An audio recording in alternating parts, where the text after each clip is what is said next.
I definitely like the YouTube thing better. You do? Yeah, versus the Facebook Live. Oh, I like it a lot better. No, it's pretty cool. It makes life a little bit easier. Because for the other issue I had was I can never tell when we're on.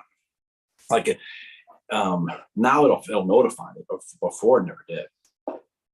I'm sure it was more of a user error situation, to be honest. No, Facebook makes things really difficult, but YouTube does too. Like sometimes you subscribe to it and you don't hear, like if you're like, if it's on or not or whatever, like sometimes after like 10 minutes, I'll go into our Facebook page and I'll share it. But yeah, I mean, we've got some new subscribers. So, oh, Bill No, Hammond that's here. pretty Good cool. morning.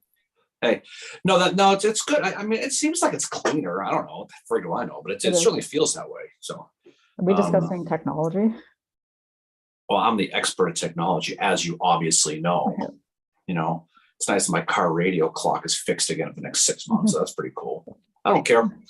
I don't care. So we'll get going here in a second here. God, it's gonna be shitty today. It's gonna be crappy out. I'm gonna bitch about the weather today. We've acknowledged that. I'm gonna bitch about the weather. Fair warning. I know you are. Good morning, Lynn.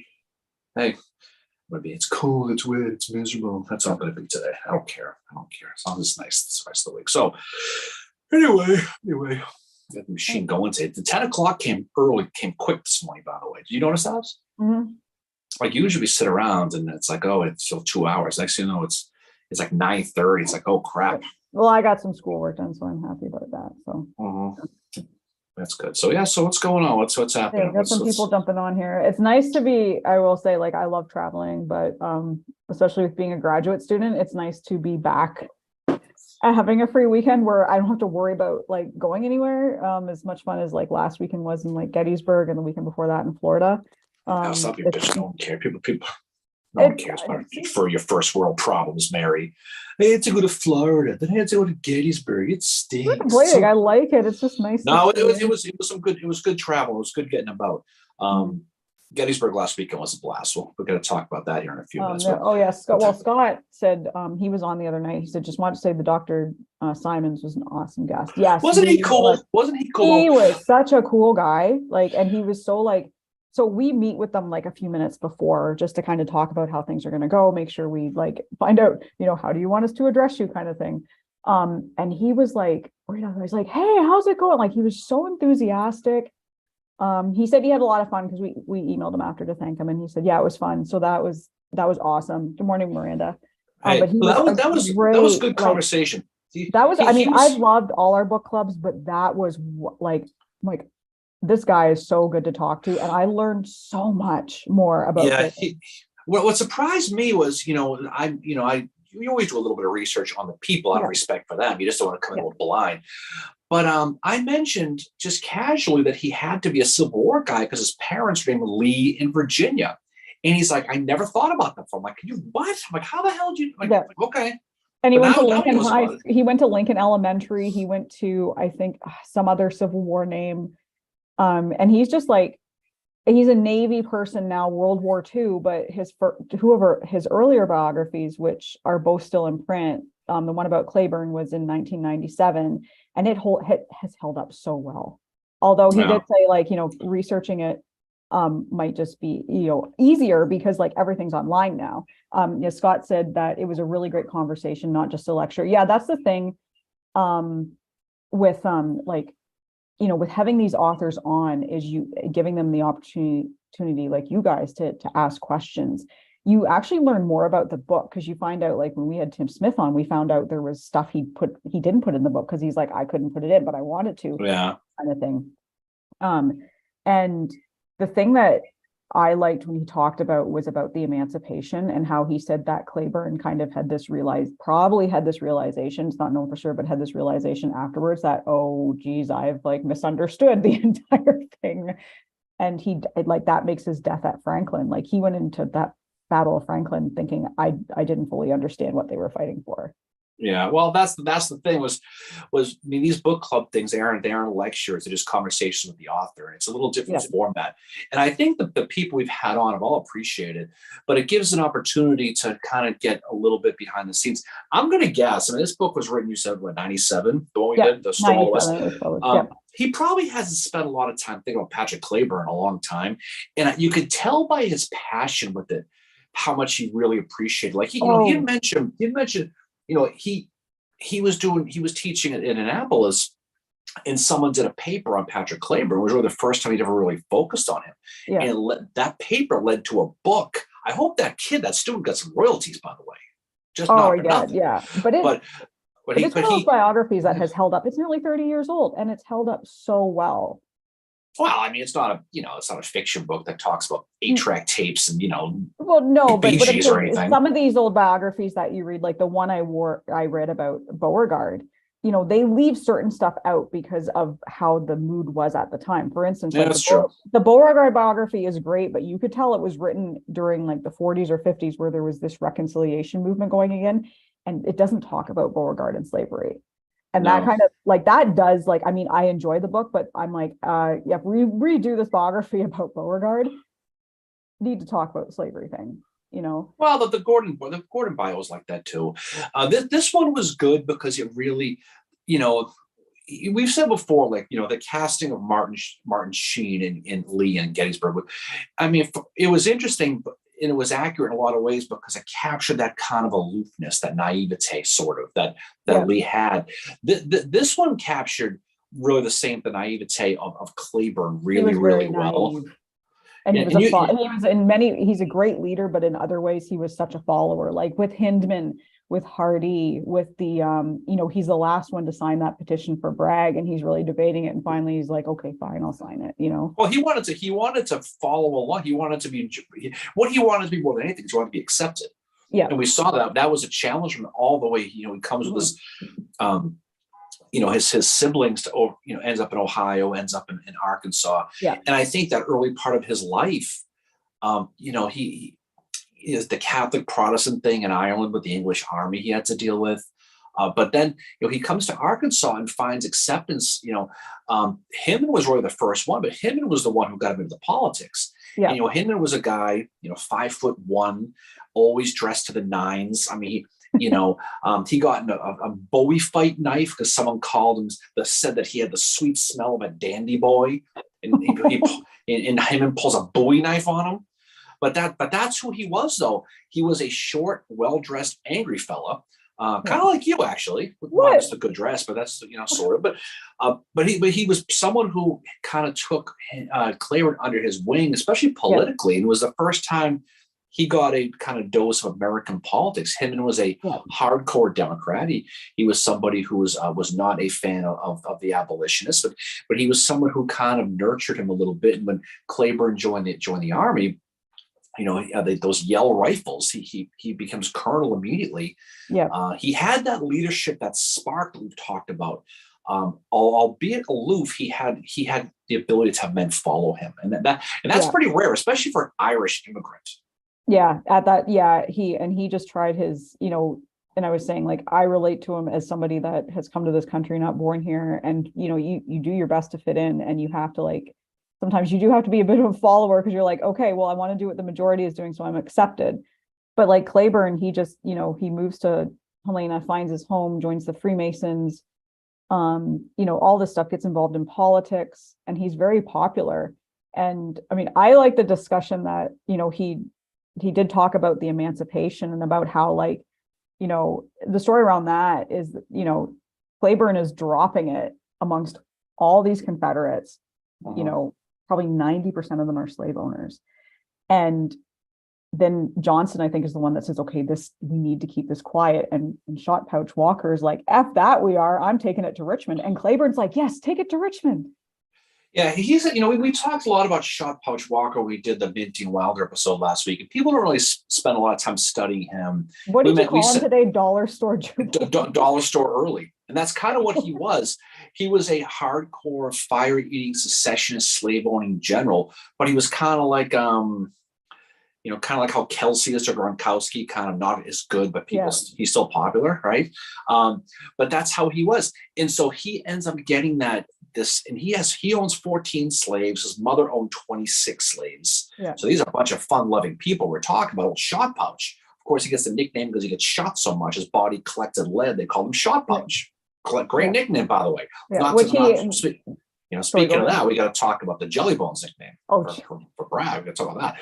But the thing about it is he ends up taking that Emancipation Proclamation thing, which simply said, if we're going to win this war, we got to first of all, we got to diagnose the problem.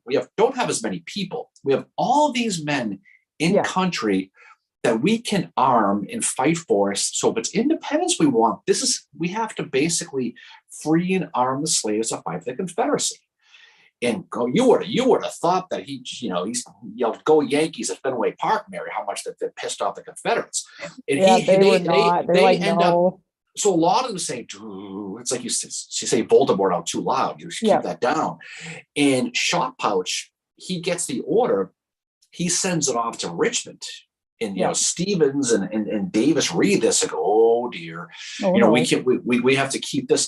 And it definitely led to that ceiling being put on him, because he should have got Corps Command 3 different times. And that combined with the Irish thing, probably mostly the Emancipation thing. Simon said that it was probably the Emancipation, but then Simon's made a really good point that we don't know how he would have been leading an army or a Corps commander. And then he's like, I mean, look at John Bell Hood. No, that's the thing. That's always the great what if with this. And, you're studying history at a high level when you can play the what if game. And people don't like to do that, but I think it's important because like we say a million times, if you can play the what if game, what really happened. And you can look at read between the lines. I think based on how well, we said before, like with Simons, to me, the parallel is John Brown Gordon. He agreed with that. Similar background. Almost exactly, minus the immigrant thing, but very similar background. Gordon was a really, except for Stedman, he didn't take an L really in any battle, and he beat all the big boys. I mean, he beat Hancock, right? He beat all these guys, and so I think he would have been a good Corps commander, and I think he would have been somebody. If the trajectory continued, could have been somebody who maybe posed a little bit more of a defense against Sherman or Grant or both in the Western Theater. And so, who knows when he would have got that third star there. We'll never know. No. But that's why you do history, because you get to talk about these things. Yeah, but it just makes I said I learned a lot the other night, and the one thing for me was when Simons mentioned that, with the Emancipation, and his big thing, the one thing that Simons was wondering is, like, did Claiborne have this realization after when he saw the reaction of everybody, even though, like, Walker goes up to him and says, I'm sending this to Richmond because it's sedition. And Claiborne's like, yes, please send it, because I want it to go to the powers that be, because I think I have a good idea. And he's not like, he's just so like, I just want it to be heard because I think it's a good idea. And but Simon said, like, how is Claiborne feeling at Franklin? Like, when he makes that charge, is he thinking, oh, like, I really didn't understand? I'll tell you exactly how he felt. He felt like Beauregard did at Shiloh, or he felt like Garnett did at Gettysburg. I've got to redeem myself here. I mean, both of those. I mean, don't forget, it's Spring Hill, even though it's he's not the target of Hood's ire. He kind of is in a way. Cheatham gets a lot of the shit from Hood, but it was implied that that Claiborne really was derelict in his duties, and so he got up the next day and he knew hell or high water, I'm going to do this. I mean, he's on his horse. What was it, Red Pepper? Red Pepper. The horse gets shot down. He gets on a second horse. That horse gets shot down. He ends up running on foot, William Wallace style, with a sword over his head. And he's going to get gunned down, and he's going to die on that field at Franklin. And he was someone who was like, well, this is my opportunity. He was going to either win that battle or die trying, just like Beauregard at Shiloh, or just like Garnett, because they all had baggage from previous battles. Yeah. And ironically, Garnett, specifically, he caught a lot of shit from Stonewall Jackson. Yeah. And don't underestimate the valor, the reputation, how much that carried back then. Yeah, And and it does now Claiborne's carrying more of that because he's an immigrant, because he's Irish, because he's always tried to fit in. But the other thing too that I wonder is the reaction to his emancipation. Like, how does he feel? Like, he's like, I think he probably had a realization. Okay, I understand what they're fighting for, but I didn't understand the whole deal. And like, no, he didn't. And that's the thing that must have made him think a lot about like, wow, I really didn't get it. He's looking. Hey, he's MJ. looking. Hey, what's going on? Gentili's on here too. He survived Harrisburg. He did. That was quite an adventure. We'll talk about that in a few minutes, but that was quite an adventure. But he's someone who said, this is how we need to win.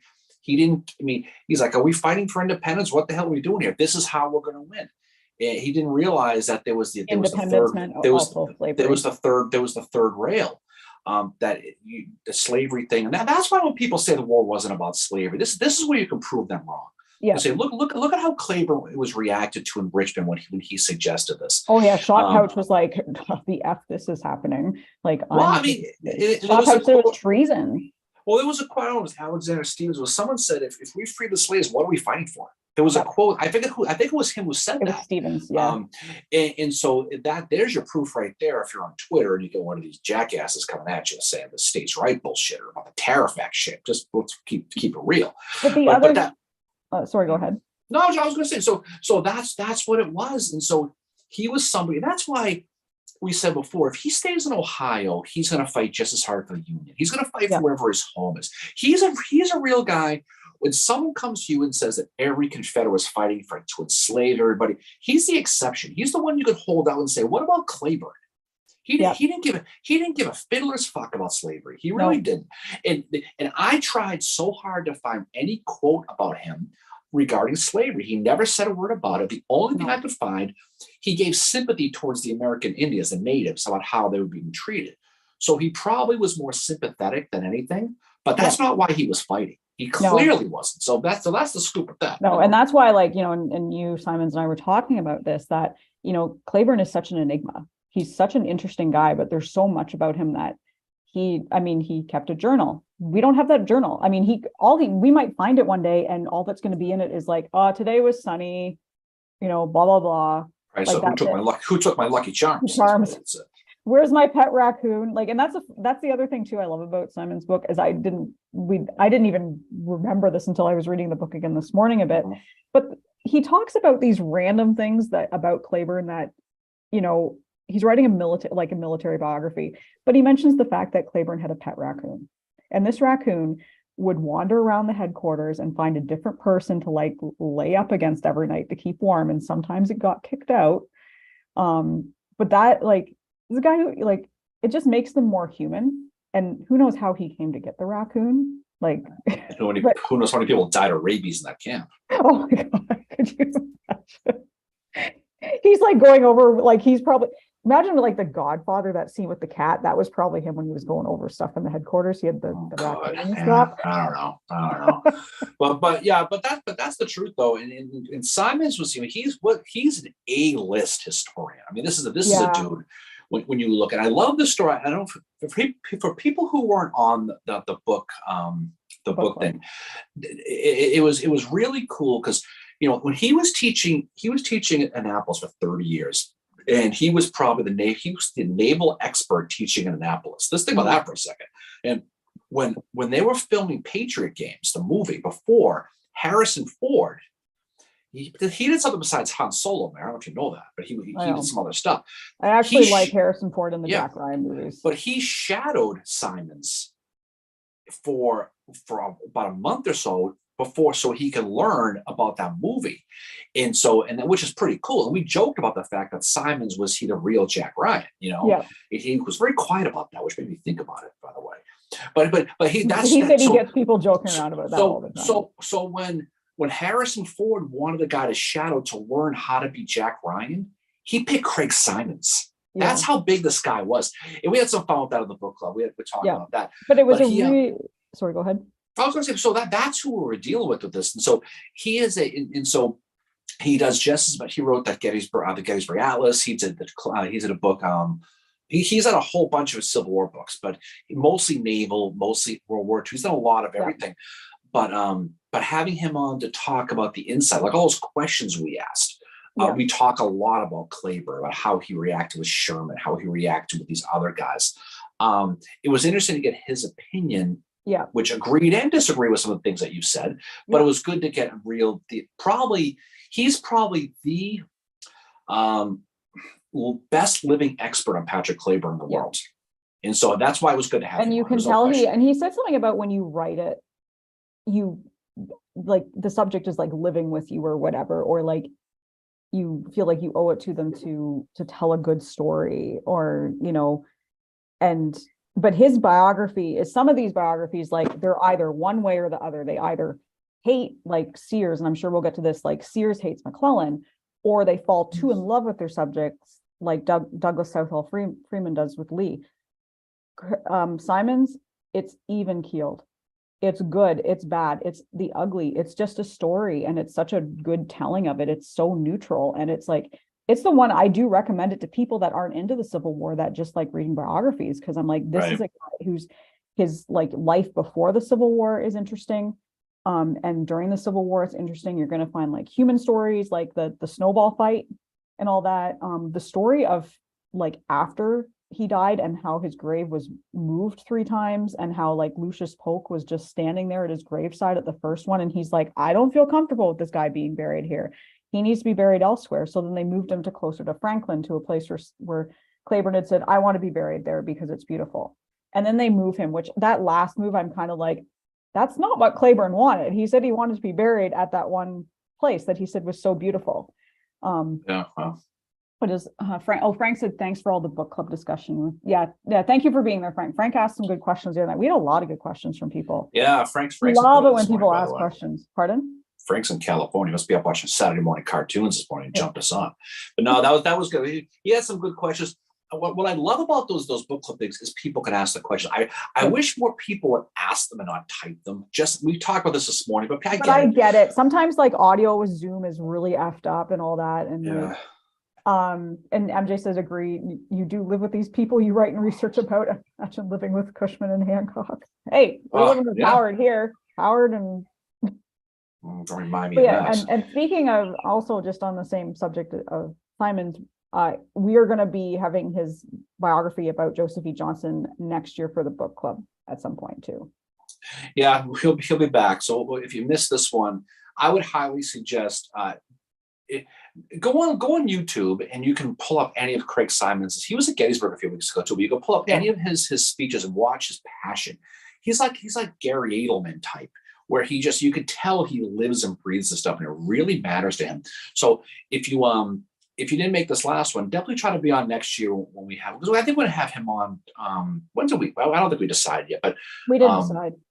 But we'll get that on. So definitely go on with him, because he's a good dude, and I definitely think it's I think it's definitely somebody who you can learn a lot by just feeling his emotions and his passion towards it. In studying Civil War history, it's that thirst for knowledge, it's that intellectual curiosity, and when you're sitting with somebody who brings such energy to it, it doesn't, you can't help but want to learn about the subject. In this case, it was Patrick Kleber, because if this guy, who's a Navy guy, a World War II guy, cares so much and so passionate about Patrick Kleber, maybe I should study him and research him. When you do, he's a fascinating character, like so many of these guys are. Like Pauline Cushman is, or Sarah Edmonds is, or Charles Tilden is. These aren't the top level A-list guys, but where the rubber hits the road is that next level, right? And that's where you can really learn. And that's why a guy like him is so cool. Oh yeah, no, and I'm really glad we're having him on again next year. And his biography about Joseph E. Johnson is, I think it's from the early 90s, but it's still in print. But that's why it's good to talk about these guys, even if it's an older biography, because, and you're getting the insight from the author. Like, so when we had Tim Smith on, he was like, someone asked a question like, oh, I didn't get to include that in the book. I'm so happy I get to talk about it. But it was a really good discussion. Our next book club is going to be October 26th, and we're going to be talking with Lisa Samia. She's going to be on to answer questions about her new poetry book, which is Gettysburg, Manassas, and More. She does Nameless and Faceless. And our final book club of the year is going to be Tom Huntington coming on to talk about Maine Roads to Gettysburg. And then, like I said, for next year, we have the Joseph E. Johnson biography at some point and The Tale Untwisted. Yeah, we're gonna have both authors from Yes. McClellan book on. That's gonna be our first dual author situation will be those two guys. And then MJ just finished reading that book. I think the McClellan study, obviously, if anybody needs a second study to kind of delouse yourself from the Stephen Sears stuff from McClellan, it's definitely McClellan. So we'll have him on to talk about a lot of the misconceptions. I wonder what McClellan did to Stephen Sears, where in the doll he touched it, because he was so pissed off about McClellan in that book, And it was a really interesting discussion, both from MJ's post the other day when she posted about the book, and then I was talking a little bit about McClellan the other day, but on MJ's post, that one of the authors was on there and basically said Stephen Sears has done, great historian, but he's done some damage with how he kind of just goes in with this opinion and finds stuff to make his opinion almost fact. He uses very dotted line, loose facts to prove a case. And look, no one studies George McClellan. Very few people do. But when you study him, you're going to read maybe a couple of sources, and Sears is a big time source. And so you're going to read that, and you come away with this guy good, this guy bad, this guy's awful, this guy's infallible, and that's how it is. But when you and we've said this morning at 7 o'clock morning while you were drinking your first morning beer, it was when you research these people. When you research these people, you're going to realize most people are right in the middle. Yeah. Lincoln, Lee, Davis, Gordon, Forrest, anybody. There's going to be good things, some bad things, and some ugly things. But when you accentuate the positive or accentuate the negative, and you have the microphone to really push that narrative, it can be dangerous. And we see that. And it sticks with people. I mean, both you and MJ made a post about McClellan this week. And MJ's actually was really, really good. It was good. Yours, of course, circled the bowl like yours usually do, was because people come in and they hit you with he sat on his ass at 191. He didn't do a thing after the Battle of Antietam. And we're going to do an episode on the Battle of Shepherdstown here next week, and it's kind of proves the fact that if you study Antietam, and you stop at dark on September 17th, and you're of the belief that McClellan sat there and didn't do anything as Lee walked away and gave one of these and took off, it's just not true. I mean, the fact of the matter is he did send the 5th Corps into Fitzjohn-Port to chase him down. It was the September 19th and 20th Battle of Shepherdstown. But when people don't realize, when Lee first retreated from Antietam, he wasn't, I'm out of here, I'm gone. His plan was to fall back, get the band back together again, go north to Williamsport, cross that ford, which he ultimately did at the Gettysburg campaign, and go into Pennsylvania. It was a bump in the road. He was going to go around. But what McClellan did is he sniffed out that, and he defended the ford. So when Lee finally went to go to Williamsport with Jeb Stuart, he realized they couldn't get across. He ultimately had to fully retreat. And McClellan didn't have the supplies to go in Kenny to Winter to chase him down. Yeah. So I think when you look at that, he did follow him, but there's a lot more to it than that. In the narrative that when you read certain authors was that he sat there, and so it's an eye opener when you look at it. And two with any Lincoln biographies, and keep in mind when you're reading a Lincoln biography, it includes the Civil War, but it's not going to go into a lot of detail.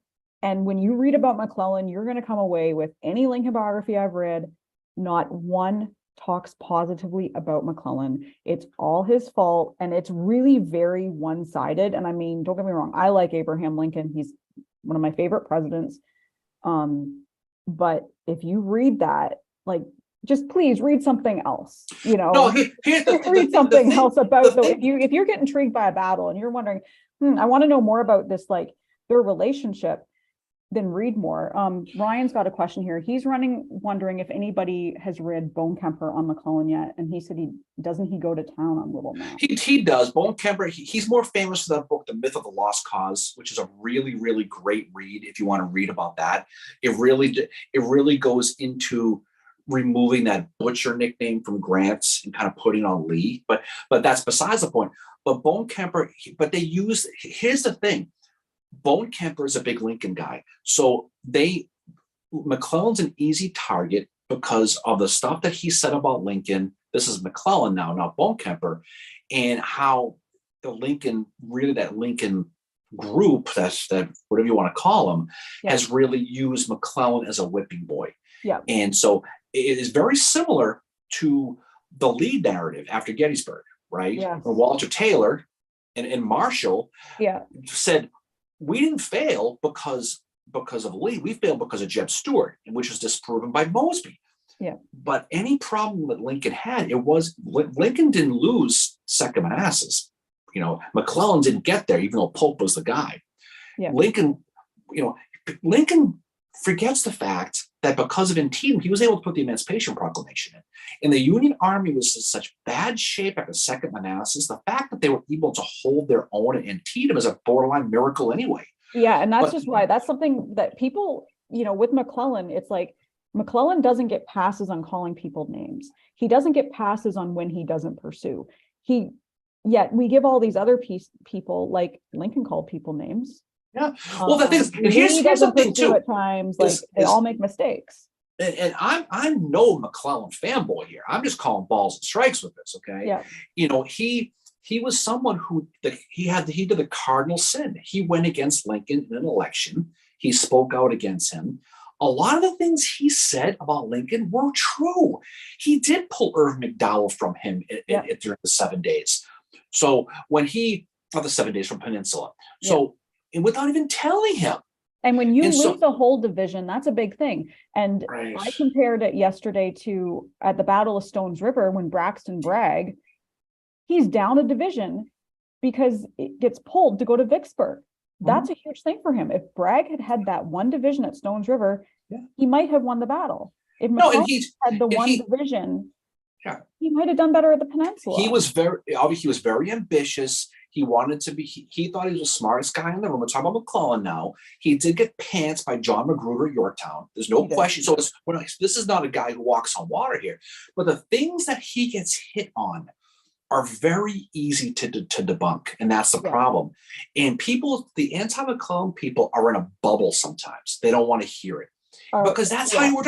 How do you justify yourself that everything I've learned for the last 30 years might not be right, and I have to reevaluate, right? And that's what it is. And that's what's great about this new McClellan book. I mean, I haven't read it yet, but I know MJ's read it, Shanna Winchester's read it, a lot of people we know. So I think people like him deserve a second look. And read the book and make up your own mind. Maybe you think he sucks. Okay, cool. But look at the facts. Don't just rely on that lazy narrative that he sat on his ass at 191. He sat on his ass at Antietam. He didn't even call Lincoln the original guerrilla. Halleck did. No, but he gets Stanton, but he gets attributed to that. Yeah, and I mentioned that to somebody yesterday. Someone was like, "Oh, but McClellan called Stanton and Lincoln names," and I said, "Okay, Lincoln called people names too. He made fun of Rosecrans after Chickamauga very unfairly, and Stanton called Lincoln the original guerrilla in the Reaper trial at Cincinnati, and the person he was like, okay, you can't put McClellan down for calling people names, for saying shit to his wife about them, because guess what? Everybody did that. Everybody was gossiping. Listen, everyone has their favorites. Yeah. But the problem is, if you're so close-minded, okay, look, here's the deal. I'm a diehard Red Sox fan, live and die. I will freely admit Mariano Rivera is the greatest reliever of all time. That Derek Jeter is one of the best players to ever play the game. You know what I mean? But that's calling balls and strikes, literally and figuratively. You have to be able to look and see the strengths of the sides you don't really like too much. Mm-hmm. But that's the problem, is people don't do that in history. They don't. No, because it goes back to, I've believed this for so long. And like Frank says, to me, my opinions on McClellan were formulated by the Ken Burns documentary. It made him look pompous. And that was me as well. My opinion was formed by Sears. And then I started looking more at him.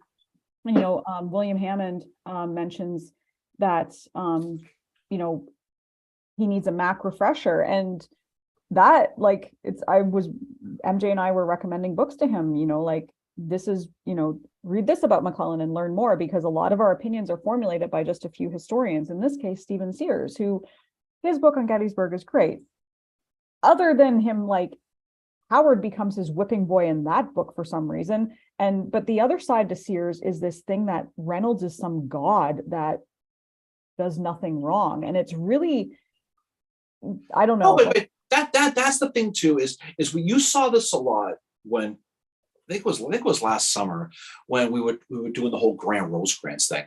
And just by simply, and we see it a lot with, even at a lower level, you see with the Ireland Chamberlain thing, for the people who know who David Ireland is, which is probably 100,000 people, right? Yeah. Is you saying this guy did good somehow in their minds makes their guy look bad without even saying they look bad, which is kind of just interesting, which is an interesting psychology right there. But that's how I see it. Well, Ryan mentions that Grant's clique and prejudices are as pronounced as McClellan's, but Grant's just less obvious about it. That's interesting. I do I think Grant does have these. Grant definitely has a clique. Of course he does. Definitely has prejudices, especially against Rosecrans. MJ, are you saying Winfield Hancock isn't God? Kevin, howdy friends. Hey Kevin. There's some other things. And Miranda mentions, regarding McClellan, the cult of Lincoln wouldn't allow it. And MJ says, unfortunately, some folks, and you've said this before too, some folks don't want to bother to read more, discover newer research that may change their minds on these individuals, which is exactly, and that's the thing too.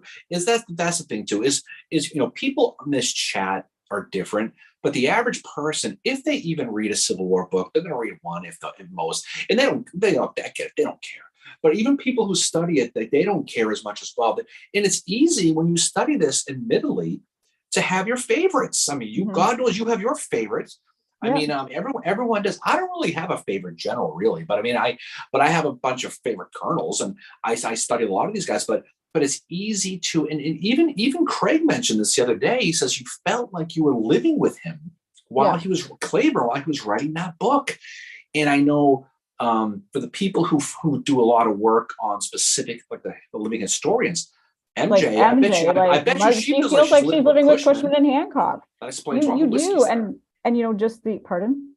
It explains why there's all the whiskey over MJ's house, and she's living with Cushman. But I mean, you think about it, and if you read Douglas Southall Freeman, he clearly falls in love with Lee. But that happens a lot. Yeah. And if you're unwilling to sort of look at the other side of it, that these guys are infallible or completely disastrous. It's easy when you're looking at when you have a hero, you have to have a villain. You just have to, right? And so it's easy to sit there and say Lincoln's my hero, McClellan's a villain, right? Or Grant, Rosecrans is a villain, Grant's a hero. It's easy to do psychologically. It's easy to do. It just I agree. Go ahead. I was going to say you have to be able to be neutral. Look, no one's a Confederate soldier, no one's a Union soldier. We'll never have the opportunity to sit down with any of these people unless you know Miss Cleo, okay? And she's dead, so we can't ask her. But you were watching videos about her genitalia. Remember that? And that Miss Cleo's a big loss, by the way. Let's not. I know we didn't realize she died until we read about her last. For $9.95 a minute, you can call and talk to Robert E. Lee with her 900 number. Back in the 90s. I see it all the time.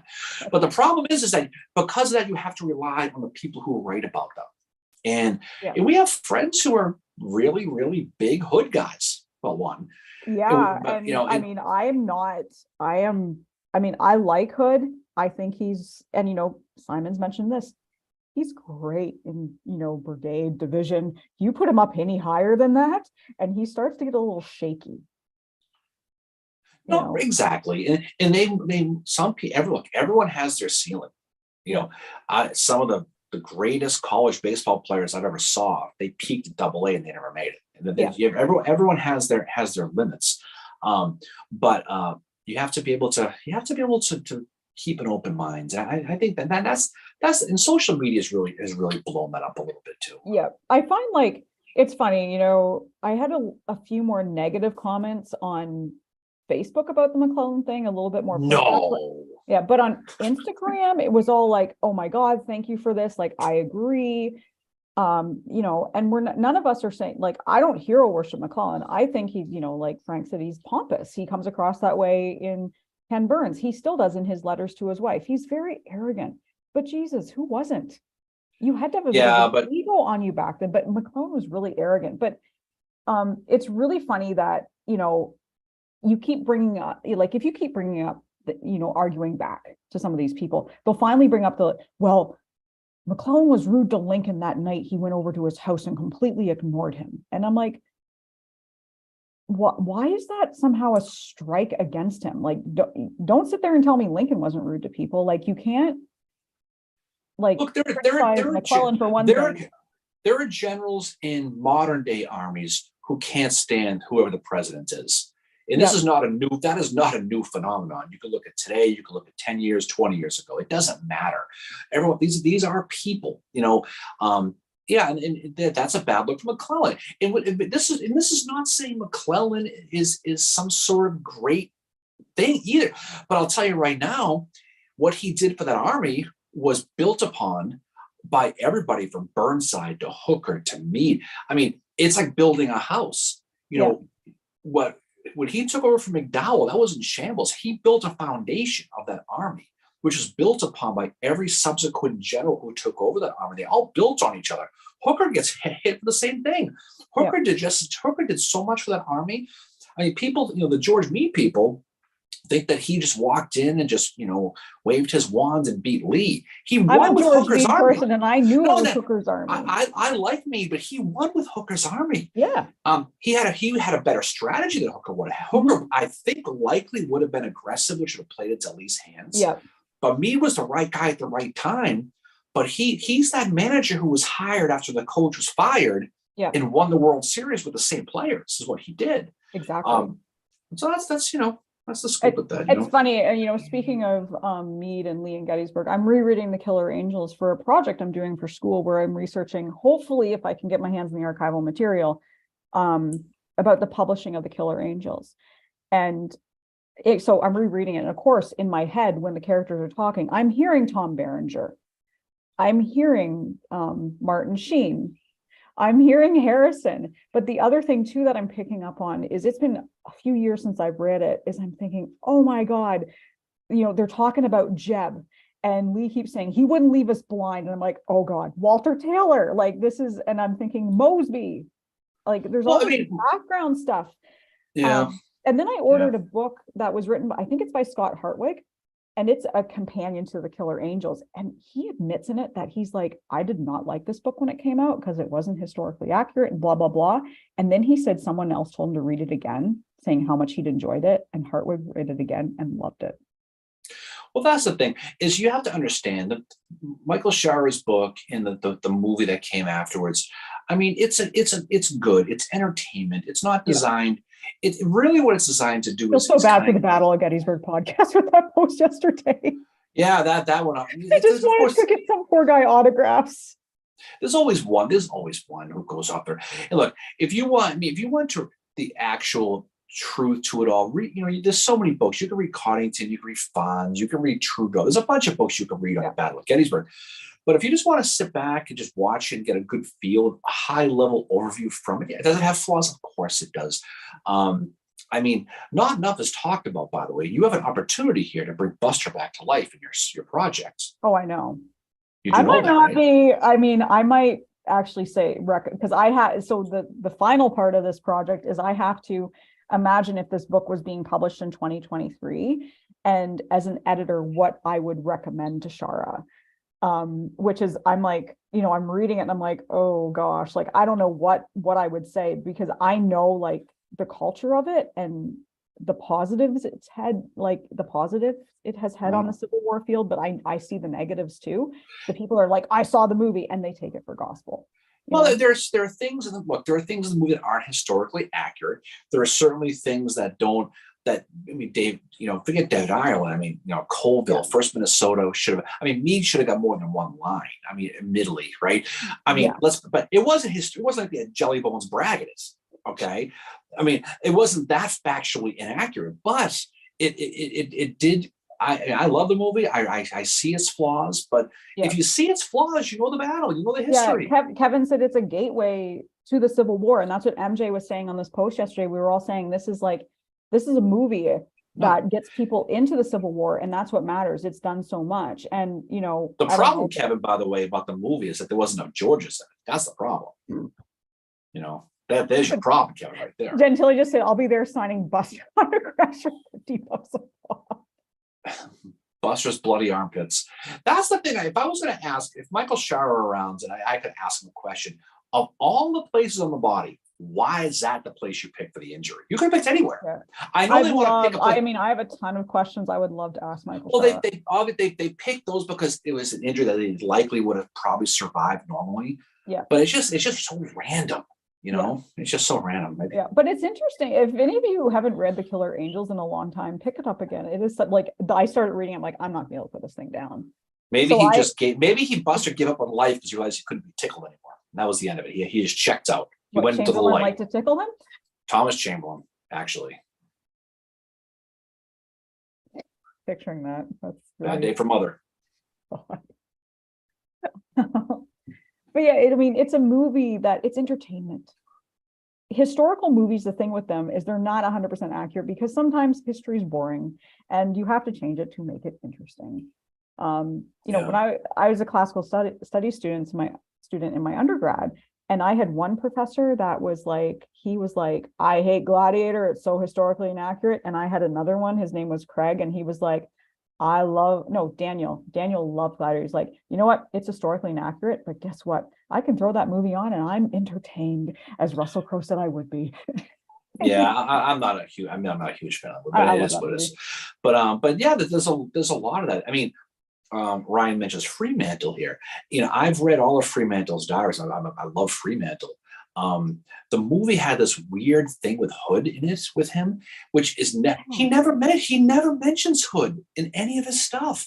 He mentions Claiborne, doesn't he? Right, but I mean, like he does. But when speaking to Gettysburg, he has the one book, right? It's 3 Months in the Southern States and the Fremantle Diary, and he talks about Gettysburg, but he never really mentions Hood. So I'm not sure of all the things how he made that connection, but. Yeah.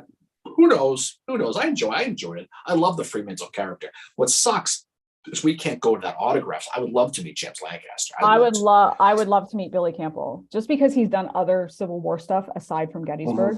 Mm-hmm. Miranda said, Miranda, this is the thing going around. Apparently men think about the Roman Empire a lot. I mean, I'm a classical studies student. I'm a female and I think about it. You do? Yeah, I'm a classical studies student. I studied the Roman Empire for 4 years. Aren't you classical? I can honestly tell you, I have not thought about the Roman Empire in a long time. Yeah. So maybe people do. I don't know. Maybe it's the outfits. I don't know. Yeah. It's probably I'm a Roman Republic guy. Yes, I was too. And then I wrote the essay about General Marius and realized that he kind of screwed things up for everybody. That's why we got Julius Caesar and the Empire. You ever seen Caligula, by the way? I saw that. That's a good. I owned that movie for a while. That's like a red tube movie right there. Yeah, it's produced by Penthouse. It's a good movie. Yeah. Frank says, "Don't forget the next week is 30th anniversary of Gettysburg." Yes, it is. Yeah, and I'm glad they're making a big deal about it. They're doing a lot of stuff. I mean, admittedly, they're grabbing. It's I don't want to say it's a money grab, but they're taking advantage of it. I'm glad they're doing it though, because for a lot of people, Gettysburg and someone mentioned the Ken Burns documentary. Those two things were huge in helping rekindle the Civil War, especially the reenactor fields. Again, as you were able to see the Ken Burns thing, then you were able to see Gettysburg, and again, people kind of got into it a little bit, and hopefully they read more about it than just seeing those two, because I mean. Neither were 100% accurate. I mean, Ken Burns says the Battle of Gettysburg was a fight over shoes. He does that whole thing. Yeah. And obviously Gettysburg has this. I will tell you this though, Mary. Gettysburg is more historically accurate than Glory is. Yeah. I mean, people love glory. People love Glory, But Glory, I mean, I don't see people going to Glory with the historically inaccurate, because that movie is blatantly wrong on a lot of Yeah. cases. Well, the people you know? don't study that as much for some reason. Yeah. I remember talking to like, I think it was my dad about it, and he's like, Gone with the Wind's my favorite Civil War movie. And I'm like, okay. No, I don't. I'm not. I mean, I I'm not a love big Gone with the Gone with the Wind. Wind person. I loved the first half. I wish they had just ended it with her like, with God as my witness, I will not starve. After that, I don't really care because I think Scarlett and Rhett are so toxic. Well, I guess. But And then I but- actually, so funny story about Gone with the Wind. I had Gone with the Wind as one of my backups if I couldn't do Killer Angels. And my instructor and I were talking about it, and she's like, the Mitchell family guards those papers. She's like, because there's shit they don't want you to know about what she wrote. That book. Oh, yeah, probably. I mean, Which I is think interesting. That's what she said. She's like, I've had people try to do Gone with the Wind before, and it's you get stopped. Which is interesting. Yeah, I don't really understand why, because if they did some sort of, if there was more paperwork that came out from that could really reboot that book. I mean, Gone with the Wind, Uncle Tom's Mhm. Cabin. There's a lot of fiction books that about the Civil War that really helped spur the even during the war, after the war, the study into it. I really but that- hope they do with this 30th anniversary of the movie. They do start plugging the book a little bit more. I mean, the book has already sold 3 million copies. Wouldn't it be cool, by the way, if like History Channel actually played it on the 30th anniversary? Look, I love me some Chumley, don't get me wrong. Yeah. But if they actually showed that movie, Yeah. would be really cool. That'd be pretty neat. Mhm. Not the director's cut, that horrible. Will there be a disturbance in our town? No, all crap. I mean, But just the basic one. I like the part though where it's Rhodes and Early and Hill and the other Trimble, right? And they're all in there talking to Leo. Robert Rhodes. Yeah, I watched that with somebody who was not a Civil War person, and they were like, "Why didn't they keep this scene in? This makes so much more sense." That was a good scene because it explained a lot about the first day. But again, the movie has 26 minutes, and I counted because of marching. You can time it. Just men marching 26. They could have cut that out a little bit.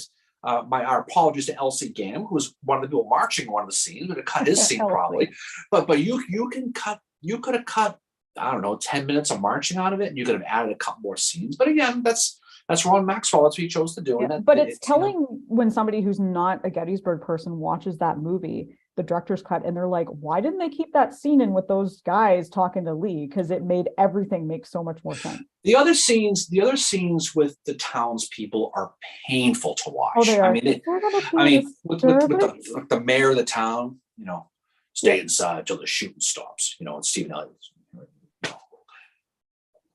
Speaking of staying inside till the shooting stops, we got to talk about the Adams County Museum.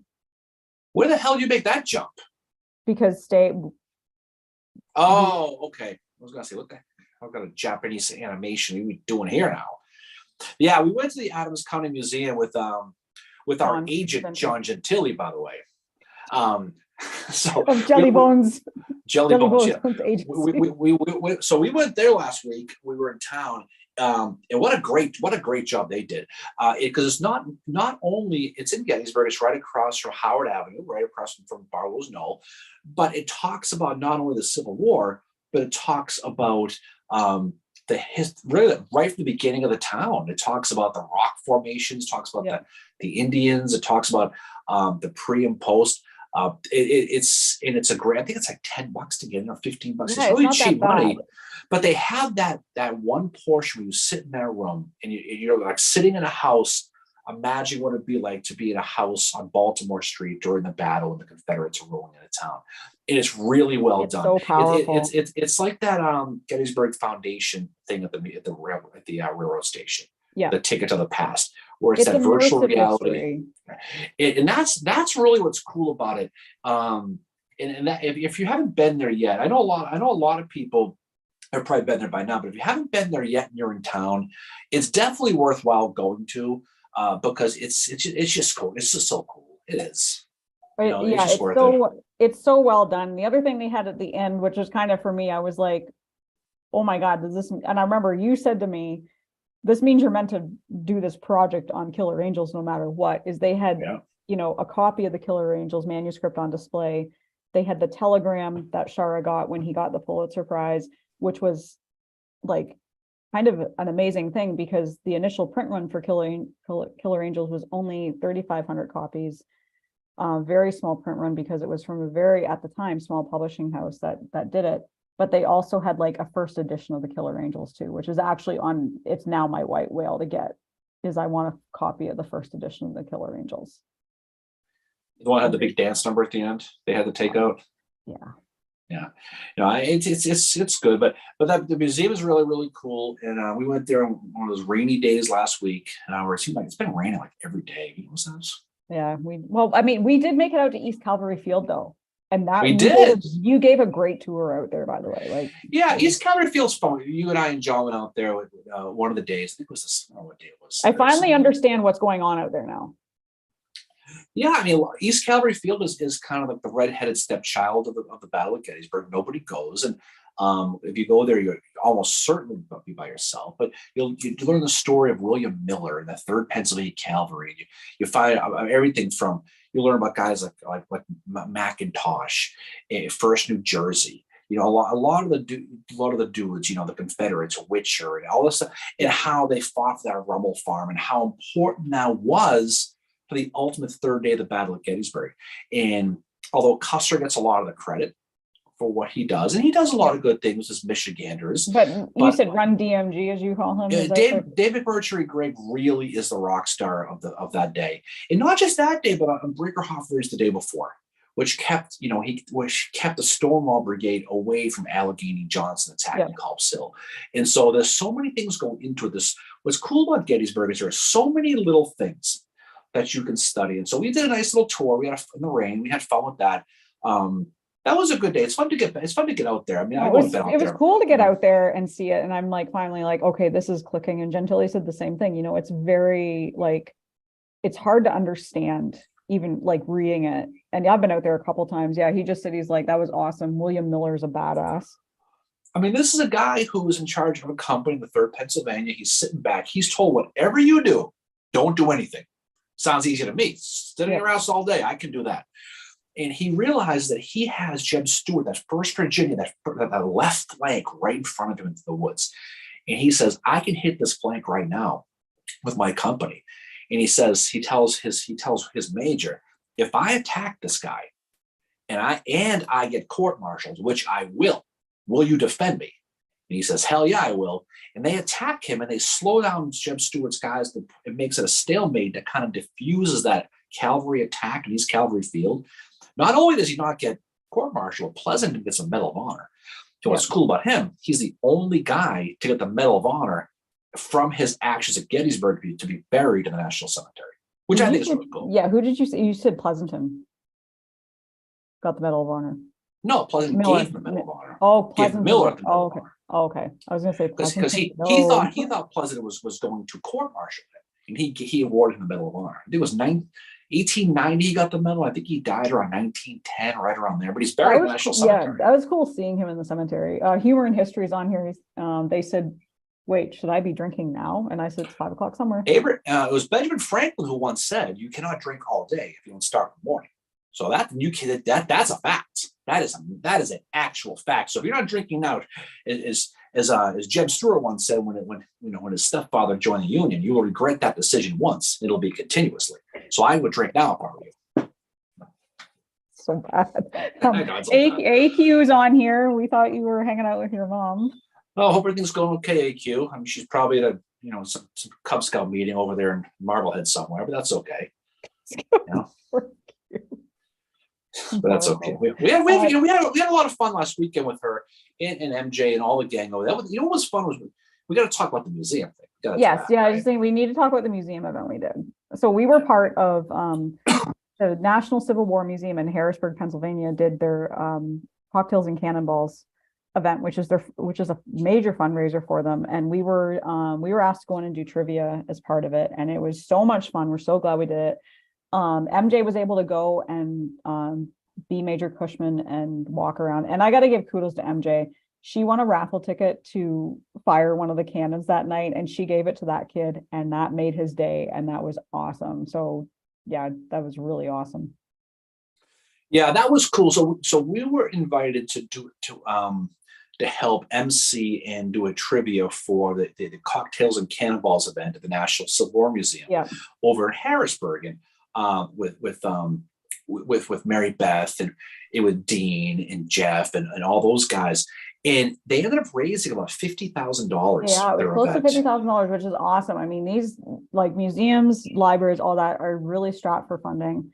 And everybody there was so nice. We were so happy to be a part of it. And it was a lot of fun. We met a lot of great people. Leonard's on here from Vicksburg, so we got some Western Theater representation. Oh, Leonard. Yeah, They do have Western Theater at the National Civil War Museum as well. It's very balanced. They Eastern, do. Western, all that. The thing about that museum is it's not for Harrisburg. It's not one of these pro-union, anti-Confederate places. It's very balanced. The one thing I would say, the one problem I have with it, and we talked about this with our agent John Gentili, was the shirts they had. The Union Forever T-shirts were not blue; they were maroon. And unfortunately, they would have got 2 sales that day if they were blue, because I was going to get one and John was going to get one. But they don't have them in that color, which I don't quite understand. But it was really cool because when you go there and when you see it, and they did such a great job, and it was a lot of people dressed up in period clothes. John was dressed up as a reenactor from the Gettysburg movies. It was pretty cool, just like usual clothes at 90s clothes. You and I were dressed up in period clothes, as was MJ. But it was really, really good because they had a lot of breakout stations you can go to. They had cigars, they had a whiskey bar, beer, obviously wine. But you could see all the artifacts. And then the best part was, you mentioned the raffle. They did a raffle where you could fire one of 4 cannon in the back at nighttime. And this is the raffle MJ won. And she gave a ticket away to some kid. But a nighttime firing of the cannon, boom, boom. And the best part about it was, about 5 minutes after the cannon was fired, you started to hear police sirens. So someone called the cops because they thought it was gunfire for Harrisburg, which is probably not the first time it's happened. Parts of Harrisburg. Bjorn's on here. I was going to heard about the big event. Sounds like fun. Yeah, Bjorn, thank you for sending us. Good timing. So as we said before, we did trivia. We did 4 rounds, 5 rounds. So anyway, we ended up giving away books from Bjorn, who graciously donated them from the Abraham Lincoln Bookshop in Chicago, and they were very well received. We gave him his bookmarks, a bunch of his flyers, a bunch of his cards. So you guys are well represented. So thank you again for doing that. And people are very, very happy with the event. We're going to do it again next year. And so if you didn't get a chance to go to it this year, definitely do it, because it's just a great, 100% of the proceeds go to the museum to maintain preservation, to keep themselves active. And it's a beautiful facility. It's got so much history, and the people who run that museum are great people, and the type of people you want to support. They're so fun. I love Mary Beth. She's awesome. She's so much fun. But Bjorn's stuff was very well received. A lot of the books that were given away, who won, and I thought the trivia was fun. Some people thought the trivia was a little too difficult, which I don't get. But I think it's I think it was fair. We had a winner from the category. We do know if Leonard had been at the trivia, he would have probably won every round. Oh, he would need a wheelbarrow to take all the books out of there with Leonard. Leonard is our trivia champion. Yeah, he's like our, Remember one time we had the Leonard Curtis round just to try and stump him, and I think he won his own round. No, he knew his stuff. And Leonard mentions they have Grant's presentation sword presented to him from the officers of Army of the Tennessee for winning Vicksburg, as well as his Major General stars he wore during Vicksburg. I think we saw those. No, we do. We spent a lot of time going to check that stuff out. Yeah, so AQ, check your mailbox. You'll be getting a book here soon too, so we'll mail that to you. You may have already gotten it for all we know. It's strange she lives on I Love Barlow Boulevard. What are the odds of that? I thought she lived on Boy Scout Ave. Exactly. Humor and History says Team OO. So that's cool. Well, he's definitely representing. So he but no, that's hopefully next year when they do it again, which they will. we'll do the trivia again. We'll do some more stuff with that. And we'll definitely collaborate with them again. Yeah. But that was a good take. It Even, was such a I mean, good event. I mean, we would have gone to that even if we weren't a part of it because it was that cool. It just was. It just was. Yep. Frank is thanking Bjorn for the great bookstore experience a few weeks ago. That's so awesome. Frank went for the tour with Bjorn That's there. right. He went to go find it. He had the experience of going to actually go find the bookstore and then get in there and see it. It sounds like he got the nickel tour from Bjorn, which is really, really cool. Yeah. If you haven't been to his bookstore in Chicago, it's a mandatory Amazing. visit. It just is. Yeah. I got the Andrew Humphreys part of his memoirs, or I guess, well, just kind of his reminiscences from the not Peninsula, but kind of the 1864 stuff. Beautiful book. I love it. Like I said, kind of speaking of books, my white whales right now are first edition Killer Angels and Howard. Yeah. Memoirs. Yeah, no question. But in all seriousness, it was a well done event. It was certainly worth the money that people paid to go. Yeah. You got free whiskey samples. You could buy cigars from Getty's Gear. Those really good ones. And it was like an open bar too. So I mean, and you got food samples. So I mean, yes, it's $75 a ticket, but it's going to the museum. And like people had to donate for the wine pool. People donated bottles for that. They donate for the silent auction. Oh, they did. When you think about it, okay. So I look at AQ here. She had 14 beers. That paid for the ticket alone because she had the free beers. So it's like a night. It's like a night out. So it worked out perfectly for her. Speaking of that, by the way, Mary, we had a good time at the mine afterwards. We Oh had to talk God, about that it's always fun going to the mine in Gettysburg after that event. For that event was anyway. But that was a good time. Hopefully, people go next year, and they probably had. How many people do you think went to that? It was a few hundred anyway. there was 200 people. Was there? They had sold like 200 tickets. I think that's what they said. And it was, think about it. Open bar and including whiskey. I mean that's worth honestly. And to what people were doing is they had so they had coffee samples from Getty's Gear. So people were getting a coffee and then getting like a bourbon or rye or whiskey and putting it in the coffee. As I always said, the Civil War people, the smartest people I know. That's more of an example of it, And then, Humor and History said, "Love the Minty and Wilder episode. Well done and explained perfectly." Thank you so much. Oh, good. Thanks for that. We really enjoyed doing that one because that's something that aspect, and we've talked about this a million times. Like Western theater, first of all, doesn't get talked about enough, but that part of Chickamauga just completely gets kind of ignored as the first. Well, no one talks about September 18th when you talk about Chickamauga. I've seen it and you've seen it. A lot of people have seen it as a 2-day battle from the 19th to the 20th, and when you look at how the whole thing went down and what Minty and Wilder did to cover those bridges, it really saved the Union's bacon. I think we said this when we did this last time, and probably during the episode too, is it gets overshadowed because the Confederates won the battle. So it's like, who cares? They won.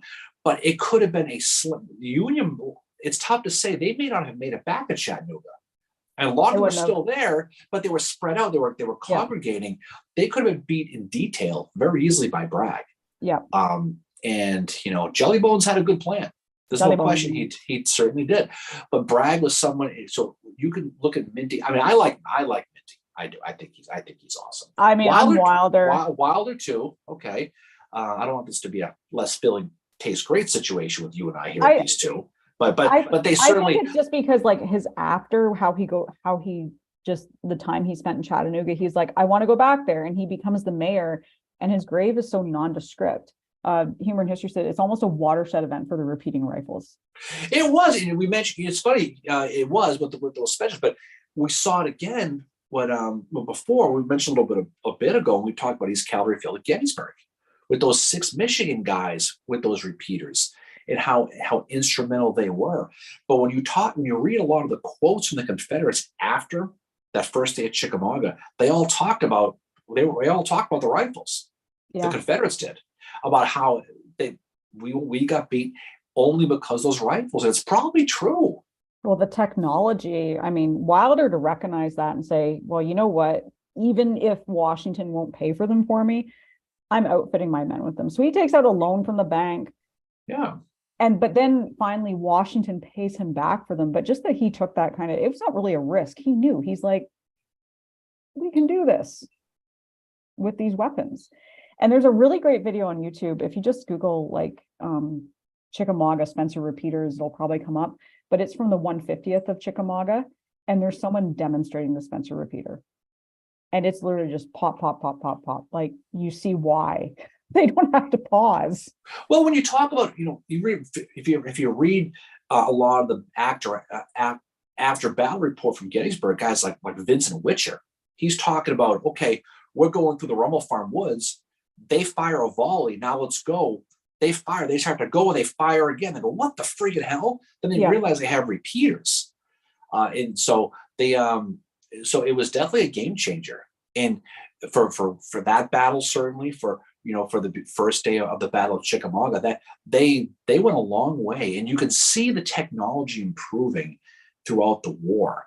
And you see those death numbers because everyone knows you have 19th century style and tactics with really 20th century weapons. Yeah. And so that's why there was so much bloodshed. I mean, the invention of the mini ball and the rifle musket, all that stuff. And like we said before, if this secession simmered for 50 or so more years, you would have had the Civil War followed with poison gas and airplanes. It's just scary to think about. It really is. Yeah, and it's just like that. Humor in History mentions, I cannot believe the government reimbursed them for that. Doesn't seem like a very governmental thing to do. Yeah, that's a surprise you think about it. I was like, wow. When you look at like the Battle of the Crater, for example, when Burnside wants, basically 200 feet of waterproof fuses, and he gets 100 feet of non-waterproof fuses for the blow up the mine. It's a surprise. You look at the fiasco at Fredericksburg with the pontoon boats.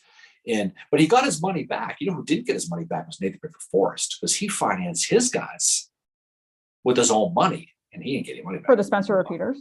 For all their weapons. He furnished his entire his cavalry with his money. He had a lot. He didn't have. Well, he had a lot of. No, he certainly did. He didn't have Wade Hampton money, but he had a lot of money. Forrest was a rich man. Humor in History mentions Spencers were quite accurate too. Yeah, they weren't. Wittenberg talked about that in Holding Line and River, that they were very accurate. And people think, this. We're not talking about the carbine breech loaders that what's his name, Buford had at Gettysburg, which could fire faster, but they weren't as accurate. Yeah. These ones were accurate, and you could fire basically seven times without reloading. In very accurate weapons. It didn't have the range of the Enfield of the Springfield, but you could still fire a lot at close range very accurately. Well, and it was that's why, wasn't it when Wilder was teaching his guys, because he had to basically write the tactics on mounted infantry. He was teaching them, you don't fire until they're this close to you. Right. Yeah.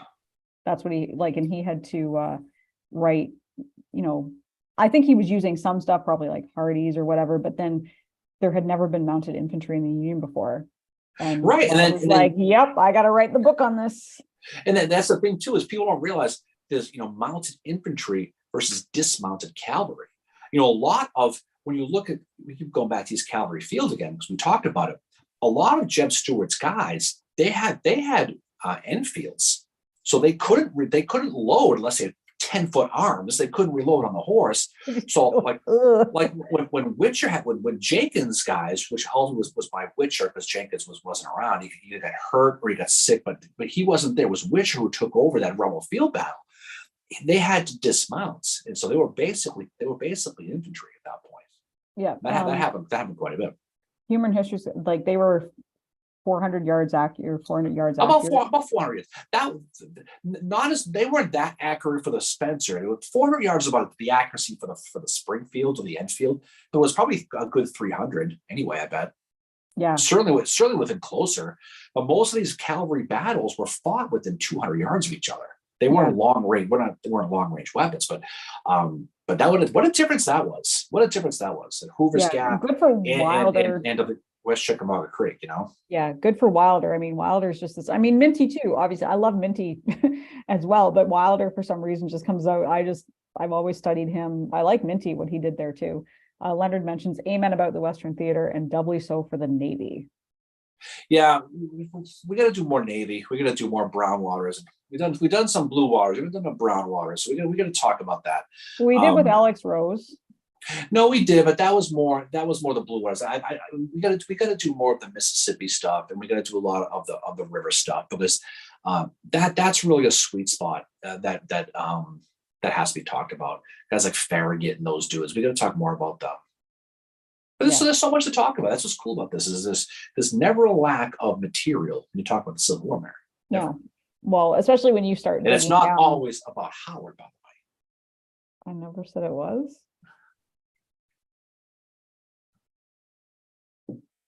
Weirdo. Oh, hey, Glow Jam, late to join. There's no direct route to anywhere from northern Michigan. way. Yeah, Northern Michigan. There's a lot of Northern Michigan people in Green Bay at that football game today. I don't know if you saw it. The Lions took over Lambeau Fields and they won that game. So go for the Lions. Go for the Lions. Humor in History mentions he appreciated the correlation that you made between what Minty did and what Buford did at Gettysburg. Yeah, I mean that's that firing and falling back, trading time for space. Yeah. In setting out those vedettes 50 yards apart, kind of bringing that envelope in, like an umbrella, pulling it in. And it did a lot. It frustrated Forrest, who was basically put in the wrong situation. He was Forrest was told, you need to do this, this, and this, and this. Well, no, Forrest was put in a recon situation at Chickamauga instead of an attack or seek and destroy, which is what he was good at. Yeah. So he was playing the wrong part. Bragg screwed everything out with Bushrod Johnson by delaying it until the 18th. There was so many. We talked a lot about Burnside having Burnside having a great plan at the Crater until it mattered most, and that's the same thing with Bragg. He had a great plan at Chickamauga. He just screwed it up at the last minute because that's what he does by pulling Bushrod back to Ringgold and starting a day late. And if it wasn't for that, they would have gone right across those bridges. Yep. Oh, Leonard mentions something about sometimes it's about Bowen. Free episode idea. The gallant Bowen? No, Bowen. We talked before. Really don't know a lot about Bowen. No, before Leonard came on, we were talking about these, I don't want to say B-level guys, but those second-level guys in history with this that people don't really talk about. It's easy to talk about, Lee and Jackson and Meade and all those guys, but it's tougher to talk about Bowen and Kearney and people like that who really, I don't want to say did more, but they certainly did more than people think they did, and they deserve a lot more attention than they get. There's no question about that. Yeah, and so Bowen was Confederate, right? He fought for the West. But no, Bowen, yes, of course. But Bowen was. I just want to make sure before, because I'm like, he's Confederate, and I'm like, oh God, I've been wrong before. Well, Bowen again. He's a very instrumental guy in that area. Like a lot of these people are. People think Western theater. You think Albert City Johnson. You think Sherman. You maybe think Beauregard. Maybe you certainly think Bragg. But you don't think about the people like that. No, just like you don't think of like you don't think about Kearney and these. You're right on here. No. You don't think about people like that. Well, we had Zollicoffer as an answer to one of our trivia questions. And he's one guy that you've said is like, he's one of the greater losses. Felix Zollicoffer is a big loss because of when any of the rising stars in that Mississippi or Western theater who died early is a big loss because they didn't have the brain power after that. And, we mentioned Craig Simons earlier. When they have to rely on Hood to be the big man in the Army of Tennessee, how many people would have been likely taken over instead of him who survived? We talked a lot about Sidney Johnson, and that's arguable. Who knows? But there were a lot of those second level people who probably could have. Hardee, if he didn't get Butthurst after Atlanta, maybe even Claiborne if he didn't do his emancipation of the Irish. Yeah. There's a lot of what ifs you can play with that. But I think we all agree that Hood was wrong guy, wrong time, right? Yeah, I think the majority of people would agree with that he's just this, he's great division, good core, leading. Yeah. No, he got progressed. He was a fantastic brigade guy. He was a good division guy. Every level he went up, he got a little bit worse. He definitely hit his ceiling at division, but because of his relationship with Davis, and that promise that he wanted an aggressive offensive fighter. He got command, and by then, his body was falling apart, and he went in with a bad strategy. But Schofield also pantsed him really, really good at Spring Hill. And Schofield does not get enough credit for what he did. And he can blame Cheatham all he wants. And he can blame Claiborne all he wants. And he should have listened to Forrest, absolutely. But Hood is the guy with the buck stops here, and he's the one who ultimately has to take the blame for Spring Hill and Franklin. There's no question. He has to.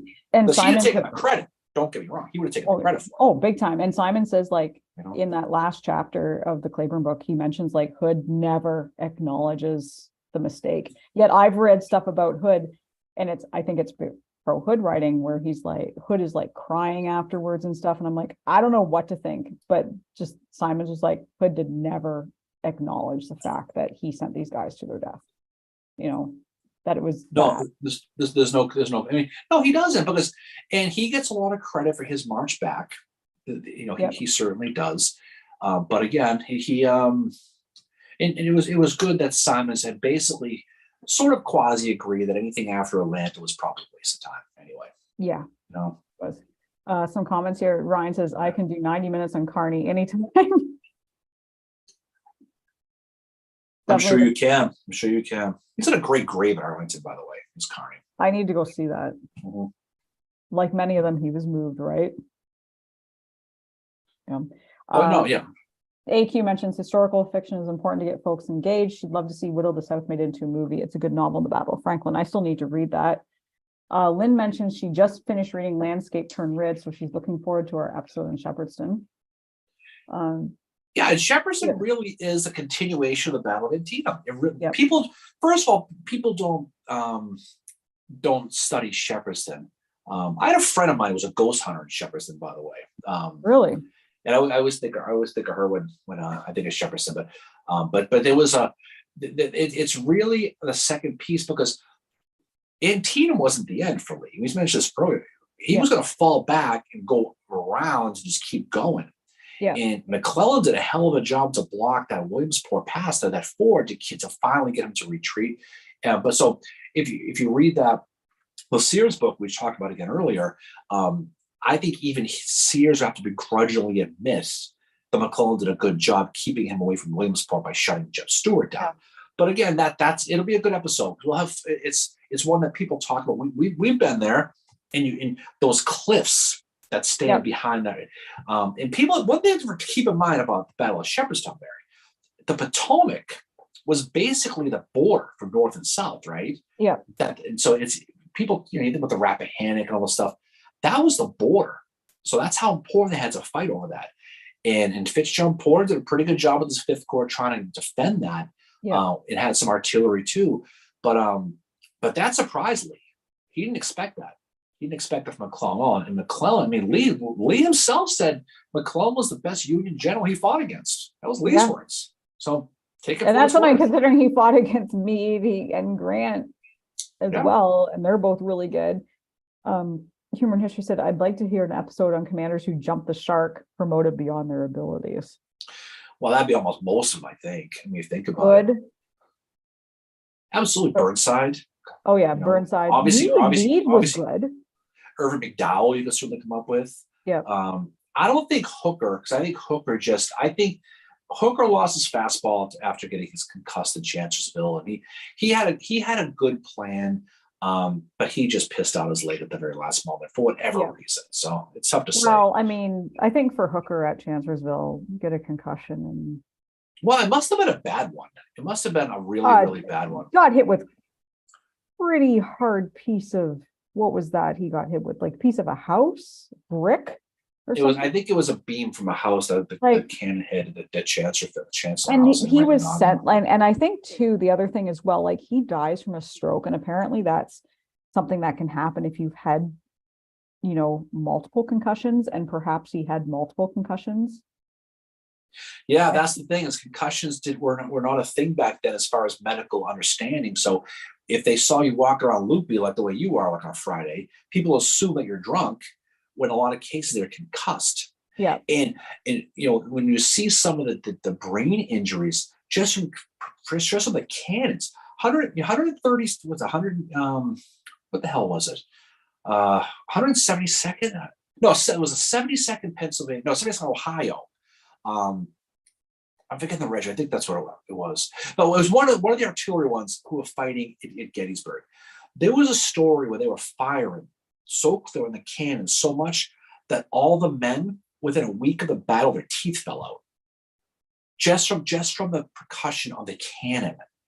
And what battle was this? This is Gettysburg. Jesus.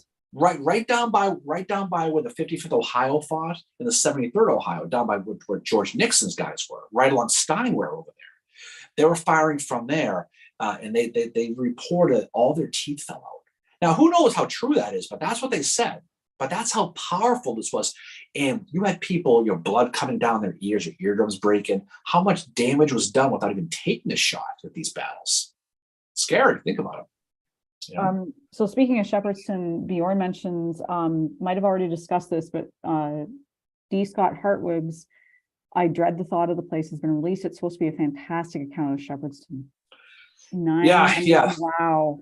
I've read 900 pages. I mean, Scott Hartwig, I mean, he was good. I think he's the author of the Killer Angels book I have. He is, but he's a former superintendent at Gettysburg. He's kind of like he's the man. But for you to 900 pages on Shepherdston, that's something.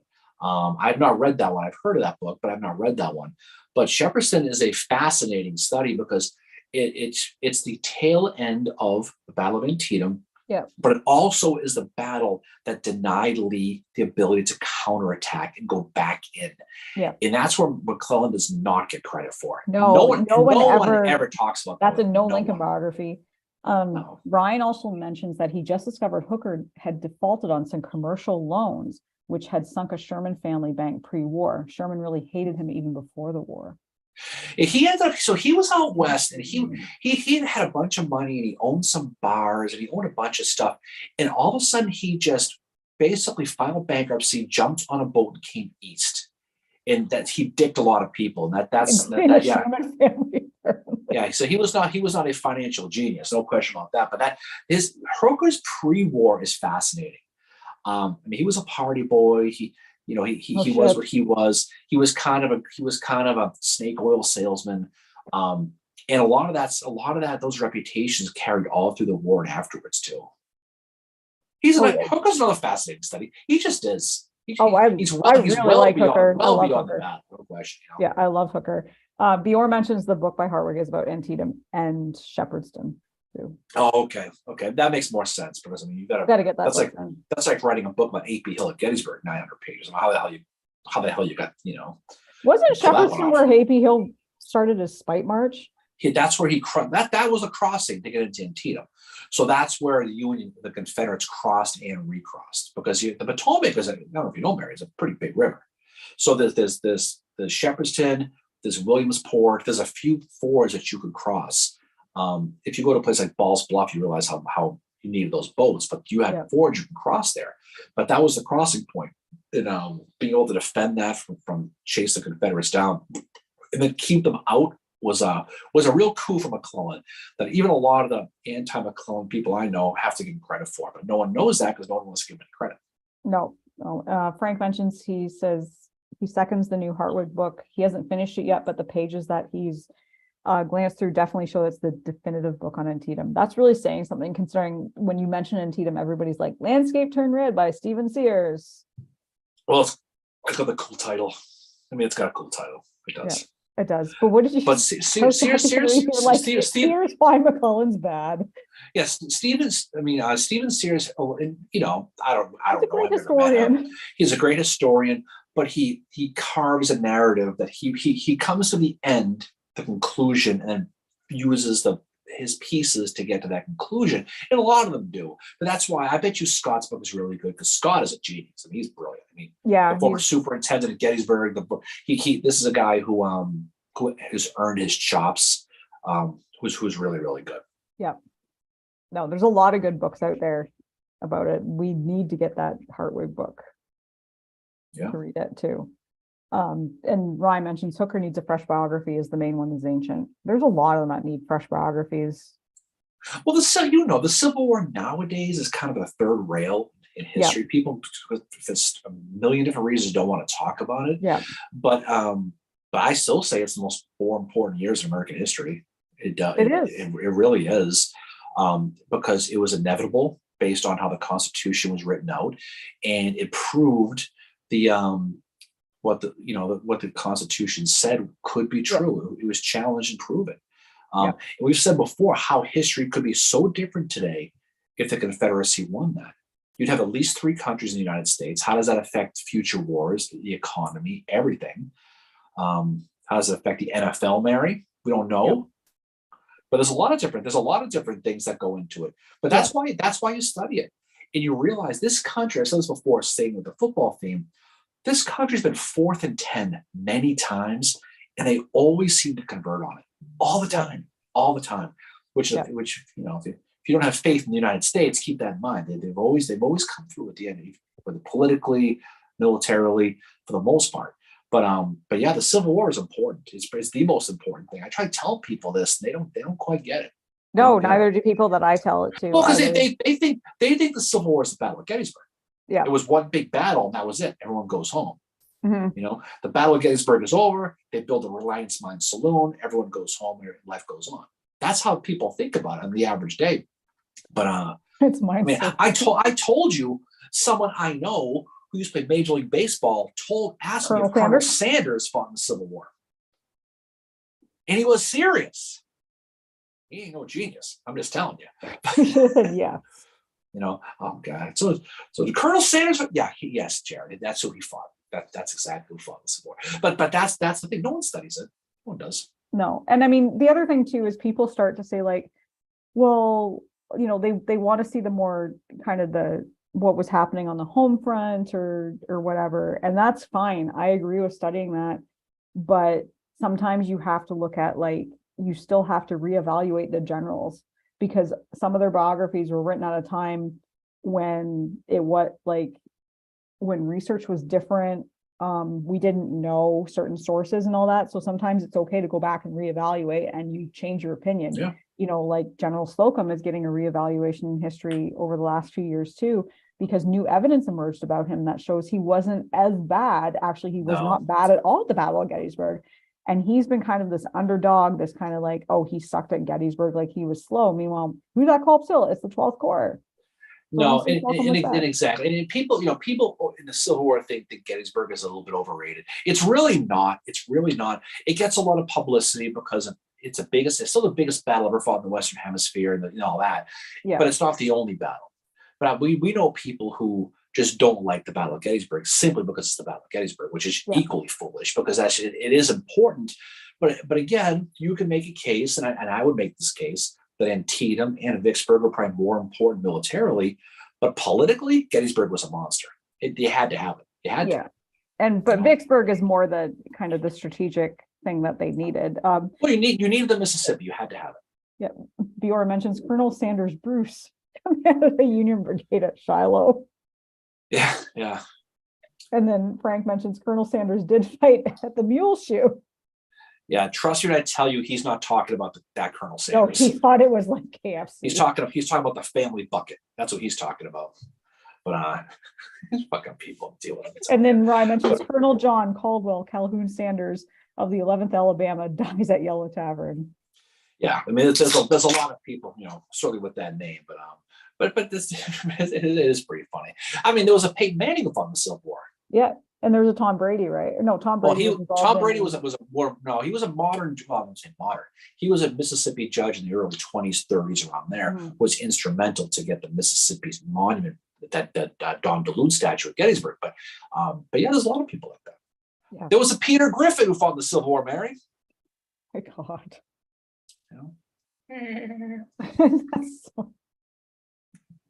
But it is pretty cool. And it's cool. People are at least aware of it. At least they understand it. But people on here chiming in with the name, no, Colonel Sanders was here.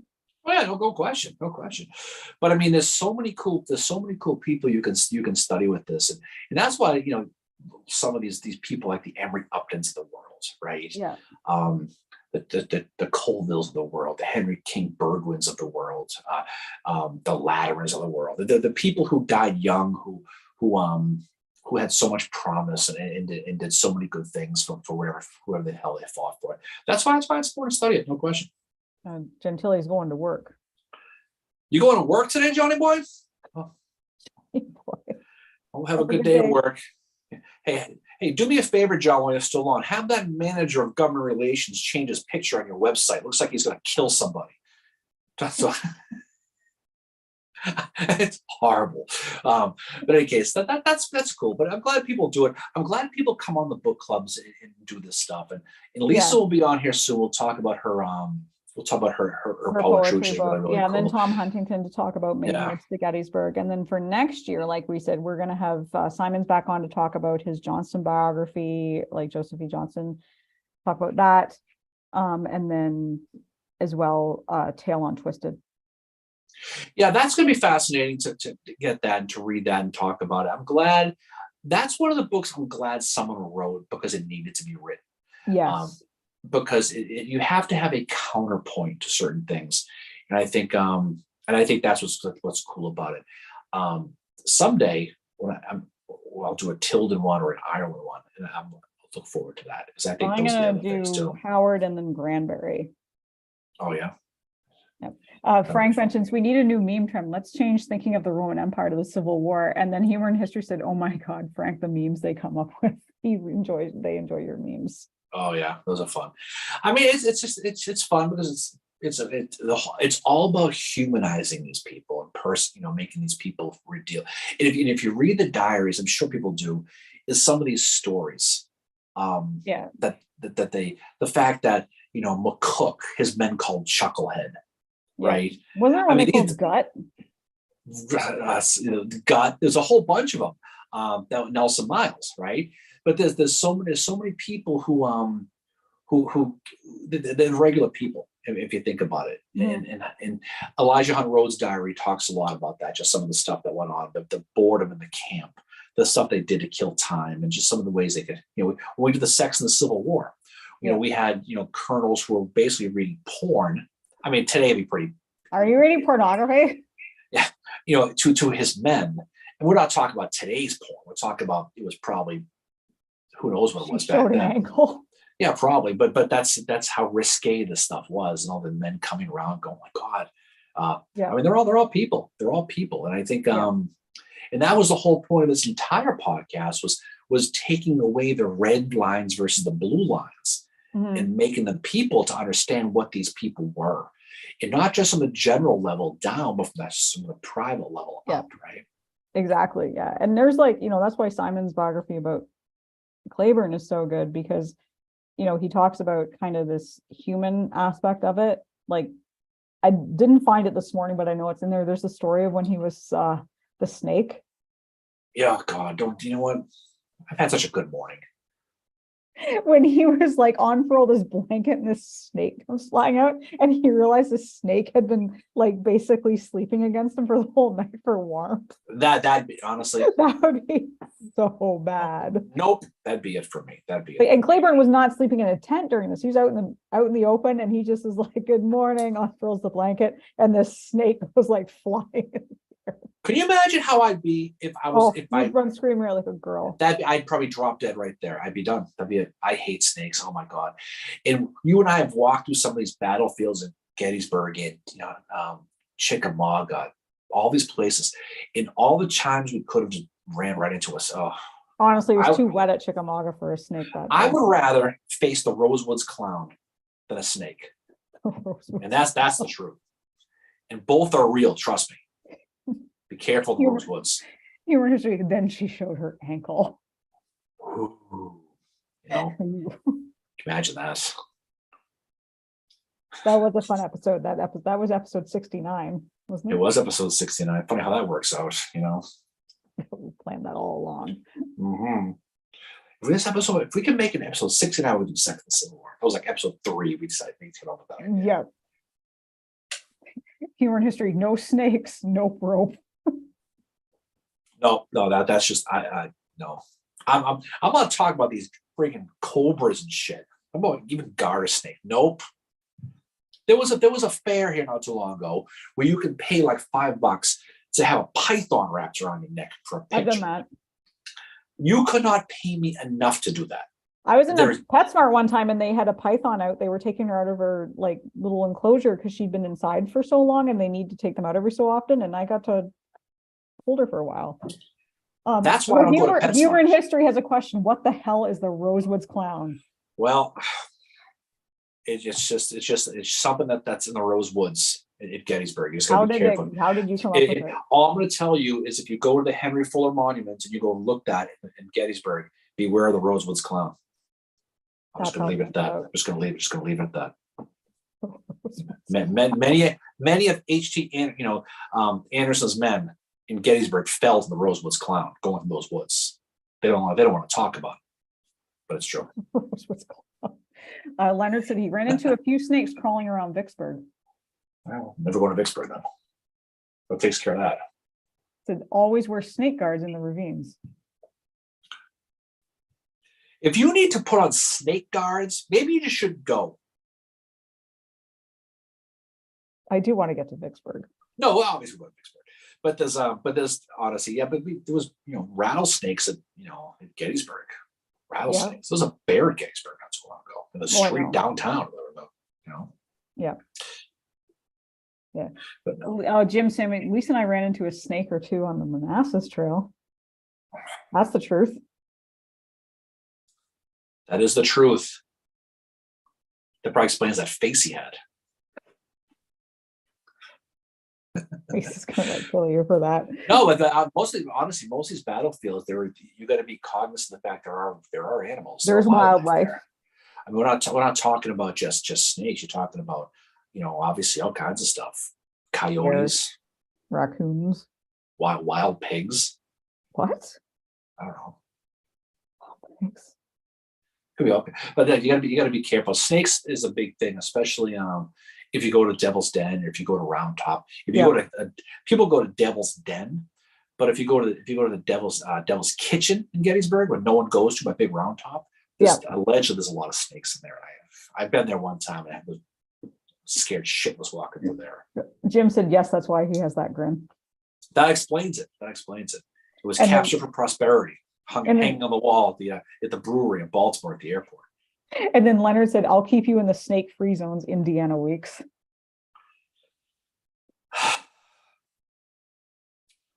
I'm happy to hear there are snake-free zones. I don't know how they pull that up. Well, he's going to keep you in the St. Patrick, man, blowing that flute, keep them out of there, I mean, Vicksburg would be, I do want to get to Vicksburg because that's kind of where that's the thing that you have kind of this domino effect is they get Vicksburg, they get the Mississippi. Next is Chickamauga, Chattanooga. Well, that's the thing. Then Atlanta.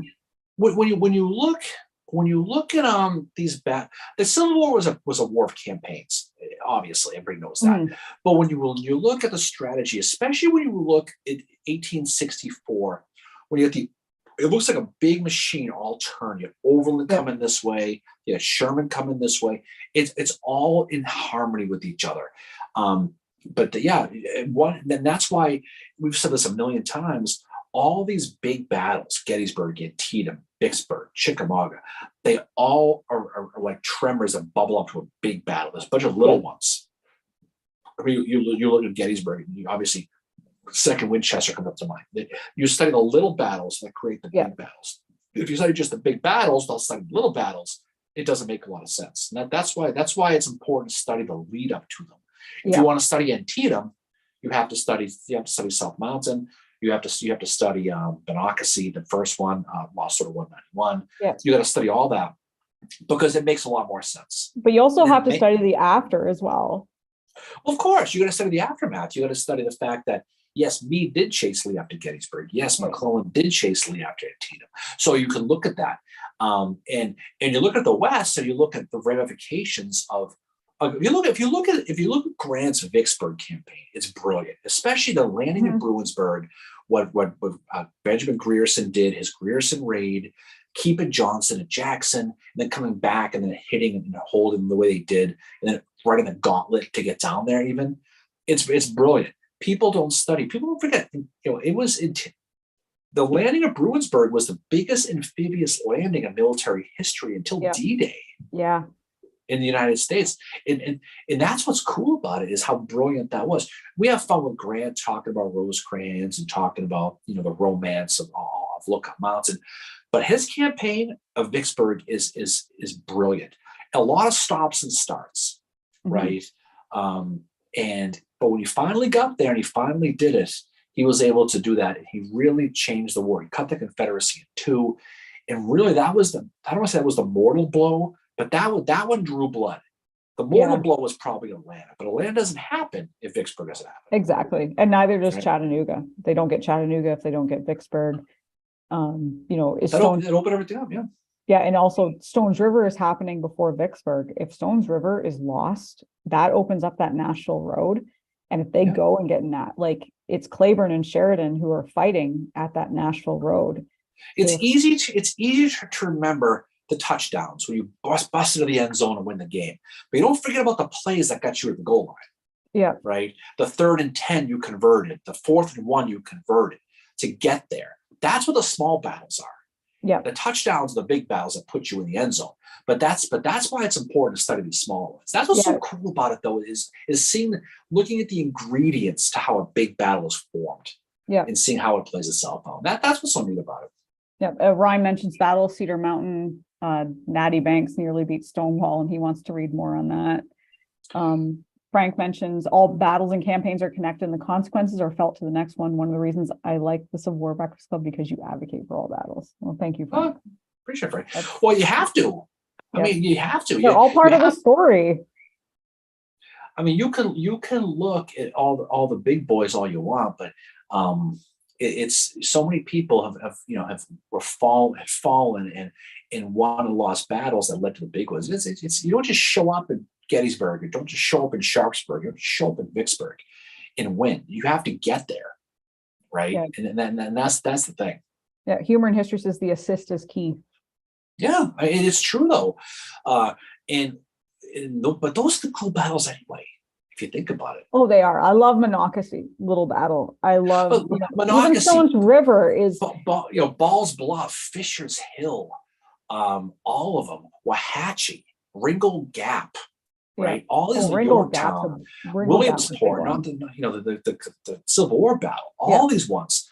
They all lead up to bigger, better things. It helps you understand the big battles so much better, right? Yeah. And Bjorn mentions Robert Crick, Stonewall Jackson at Cedar Mountain is a fine battle study. And then Leonard, Bruinsburg is the only became the landing site because Bowen held Grant off at Grand Gulf. Yeah, well, there was a lot of stops and starts for old U.S. Grants. He tried to dig that little thing to go around the river. I mean, give Grant credit. He found out 6 different ways how not to attack Vicksburg. He found out the hard way, the Duck River and all the stuff that he did. But yeah, Bowen was. I mean, we'll give Bowen his props, Leonard. Don't you worry about it. We will. But people like that are the people who, I mean, people down in his neck of the woods, don't in Coach Polk territory, as I like to call it. They don't. He knows what I mean. They don't tend to appreciate that as much as people there. But people here don't know who people like that are. But it's important to study, no question. Oh yeah, well, I mean, I've always been, more, like I said, more Western theater than I am Eastern. Although I appreciate the Eastern theater, thanks to you. I always did appreciate it, but I was always like, Eastern, like Western theater, you have to remember what happened here too, because it's strategic. I mean, Eastern theater is too, but Western is just the rivers that Lincoln saw it that way too. No, we've said this a million times in this podcast, and I always fall back to football terms. The Eastern theater is the quarterback and the receivers and the running back, the ones who did all the press, get all the money. The Western theater is the linemen, the ones who do all the work, who get bloodied up. They don't get their name in the papers, but make the Eastern theater look good. Because if it wasn't for the Western theater, a lot of the stuff in the East doesn't happen. March to the Sea doesn't happen. So much stuff doesn't happen in the East, and it's not from the West. And that's why, Confederates saw that it was important as well. It's why Lee sent Longstreet over to Chickamauga. Yeah. And he had a good record at Chickamauga, a shitty record in Knoxville, but he he did what he did. But Yeah. that's why he studied. Western theater's got so many cool things. Morgan's Raid. People like that. You got all these cool things that happen up in that area, which doesn't get the press that the Eastern Theater bears. Yeah, like Grierson's No Raid question. too. No, absolutely. I mean, Grierson's Raid. I mean, the Horse Soldier movie came out. It wasn't really accurate, but Yep. but it does talk about it. But people don't know the way. They know Battle of Atlanta. They maybe know Battle of Vicksburg, and the average person. The people who study history do, but the average person, you go to any local high school, you study the Civil War, you study Gettysburg, Emancipation Proclamation, Appomattox. That's all I study. That's about it. Yep. Frank says, in the far west, one player hanging on the bench. Well, you've only Glorieta Pass is another battle we have to do. Admittedly, Yeah. that's another one on the checklist we have to get to. The Gettysburg of the West, they call them there. We have to do that one as well. So, absolutely. So, what do you think we shut this down? It's almost noon, Mary. Yeah, Time It flies. is. Yep, it is. Yeah, thank It's you. almost time for me to be disappointed again by Boston College football. So we got to get ready to go here. Bjorn says, thank you for promoting the shop at the event. You're very welcome. Happy to Oh, join. Anytime, just- Bjorn. And just so you know, Bjorn, we talked about a lot at the event. We passed out your stuff, and we get that stuff to the people. So they were very happy to see that. So hopefully you get some get some pub from that. We love having you as part of this, and we appreciate the books you send, and we always support you every chance we get. So we definitely appreciate that. Yeah, so thank you so much, Bjorn, and thank you for everybody for joining us we're back to our Saturday morning one. Again, we're not going to be here next weekend because we are going to be at West Point. We are going to West Point next weekend. Yep. For football, but we're also going to be going to the cemetery there. So we'll be seeing Buford's grave. And the West Point Museum on Friday. Yeah. We're going to be stopping Going to by. West Point You know what they Museum on have? Friday. They have Governor K. Warren's actual classes from Gettysburg. Yeah. Let's see those. So We're gonna we'll be able looking to at see that stuff. We'll be able to go West Point. If you haven't been to West Point is awesome. So definitely go to West Point. So, all right. So off we go, Mary. So we'll be doing the Battle of Shepherdston next week, which is the end of the Battle of Antietam. We're going to do that probably Thursday, I guess, right? Probably Thursday night. Yeah, that's our next free night. Friday. So we'll be doing that. So definitely check that out. We appreciate the support as Yeah, always. Jim Sammy, I'd love to talk smack about the football game tomorrow, but I am not confident. I'm just going to tell you right now, I'm not expecting much on that one, but we'll have fun with that, I'm sure. All you ESPN Leonard guys says hate Bjorn the is the Patriots, best. apparently. Would agree. Leonard says Bjorn, but yeah. Bjorn is the best. We appreciate it. So, all right, guys, have a safe weekend. Hopefully, wherever you are, it stops friggin' raining. Hopefully, it's sunny where you're at. It's been rainy here. Maybe we'll sneak out for a beer sometime between now and tomorrow night. Who knows? Pretty good chance if it ever. When I say it hasn't stopped raining here, it just hasn't stopped raining here. It just keeps coming and coming and coming. Yeah, it's coming. All right, guys, have a safe weekend. Appreciate the support as always, and hopefully, you guys have a great rest of the weekend. And we will talk to you all on the other side. See you guys later. Go Patriots, Jim.